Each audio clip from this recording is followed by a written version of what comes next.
కాలేజ్లో రామలక్ష్మి ఒంటరిగా ఉండడంతో ఇక అప్పుడు శౌర్య రామలక్ష్మి దగ్గరికి వచ్చి పద రామలక్ష్మి వెళ్దామని చెప్పి అంటూ ఉంటే శౌర్య తనని ఏం చేస్తాడో అన్న భయంతో రామలక్ష్మి శౌర్య నుండి తప్పించుకొని పారిపోతూ ఉంటుంది.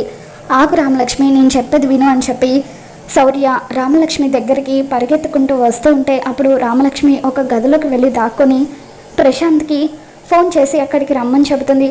ఇక దాంతో ప్రశాంత్ రామలక్ష్మి కోసం అని చెప్పి కాలేజ్కి వస్తాడు. అక్కడి నుండి వెళ్ళిపోతున్న శౌర్యతో, రే ఏంట్రా రామలక్ష్మి జీవితాన్ని నాశనం చేద్దాం అనుకుంటున్నావా అని చెప్పి ప్రశాంత్ అంటూ ఉంటే, ఏం మాట్లాడుతున్నావురా నువ్వు, నేను రామలక్ష్మి జీవితాన్ని నాశనం చేయడం ఏంటి అని చెప్పి శౌర్య అంటూ ఉంటాడు. రామలక్ష్మి అలాగే అనుకుంటుంది కదా, గుడిలో నిజానికి రామలక్ష్మికి పానకంలో మత్తుమందు కలిపిచ్చింది నేను, కానీ తను కళ్ళు తెరిచి చూసేసరికి ఎదురుగా నువ్వు ఉండడంతో నువ్వే తనని రేప్ చేయబోయావని రామలక్ష్మి తప్పుగా అర్థం చేసుకుంది.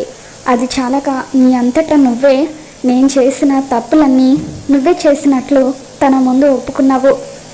మరి నిన్ను తప్పుగా అర్థం చేసుకోక ఇంకేం చేస్తుందని చెప్పి ప్రశాంత్ శౌర్య తప్పు చేయలేదని అలా చెప్పడంతో ఇక ఆ రూమ్లో ఉన్న రామలక్ష్మి మొత్తం కూడా మాటలు వినేసి శౌర్య తప్పులేదని తెలుసుకుని ఒక్కసారిగా కుప్పకూడి గుండె పగిలేలాగా ఏడుస్తూ ఉంటుంది.